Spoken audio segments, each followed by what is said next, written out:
Hoş geldiniz. Bugün kaynaklarımız bize çok önemli bir ismi işaret ediyor. Ahmed Hani, yani 1591-1652 yılları arasında yaşamış. Evet, oldukça önemli bir figür. Sadece şair kimliğiyle değil, Kürt tarihi, dili ve kimliği için ne ifade ettiğine biraz daha yakından bakacağız bugün. Elimizdeki metinler de zaten onun yaşamını, eserlerini, Kürt düşüncesindeki yerini bayağı detaylı inceliyor. Aynen. Amacımız da aslında Hani'nin bu Kürt milli bilincinin oluşumundaki kurucu rolünü ve edebi mirasının da ötesindeki etkisini biraz anlamanıza yardımcı olmak.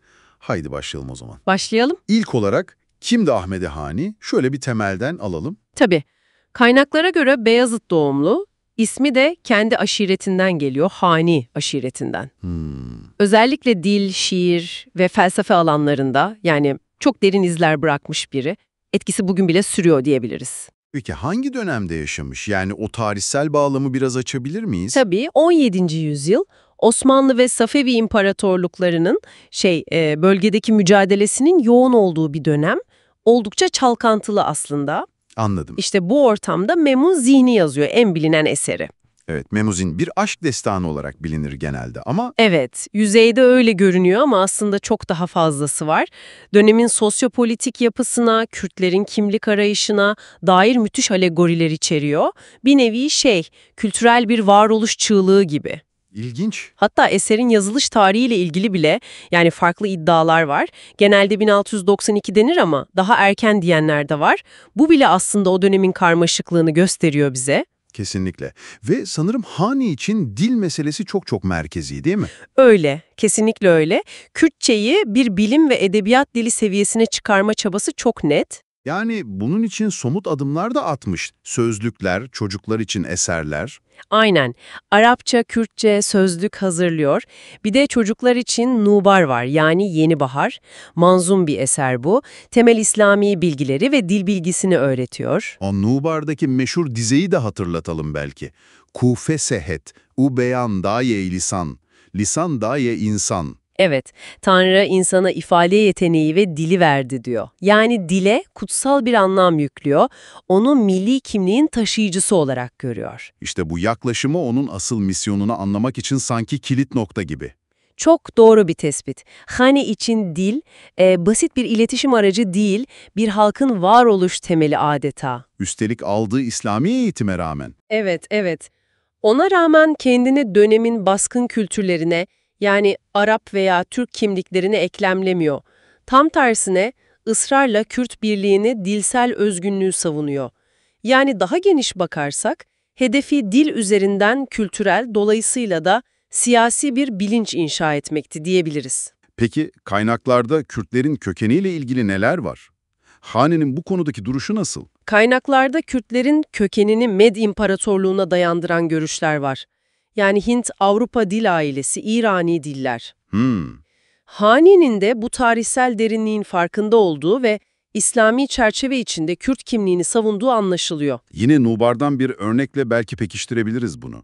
İslam'ın şartlarını Kürtçe anlattığı dizeler vardı sanırım. Evet, Bejim şahadet dane ham penc, likıt nimej orojine, ham zekat u fitreye, ya deyim tavafaka be gibi. Yani dini eğitimi bile ana dilde vererek kimliği pekiştirmek istiyor. Bu da bizi aslında onun erken dönemdeki milliyetçilik anlayışına getiriyor. 17. yüzyıl için oldukça ileri bir bakış açısı. Kesinlikle. Zani, Kürtler arasındaki o dağınıklığın, iç çekişmelerin ve dış güçlere bağımlılığın bağımsız bir yapı kurmanın önündeki en büyük engel olduğunu görmüş. Çözüm olarak ne öneriyor peki? Çözüm, dil, kültür ve edebiyat etrafında birleşmek. Bu vizyonuyla da kendinden sonra gelen Bedirhaniler, Şeyh Ubeydullah Nehri, hatta Said Nursi gibi önemli isimlere de bir nevi zemin hazırlıyor. Yani entelektüel bir öncü rolü üstlenmiş. Aynen öyle. O dönemde bu bilince ulaşması gerçekten çok etkileyici.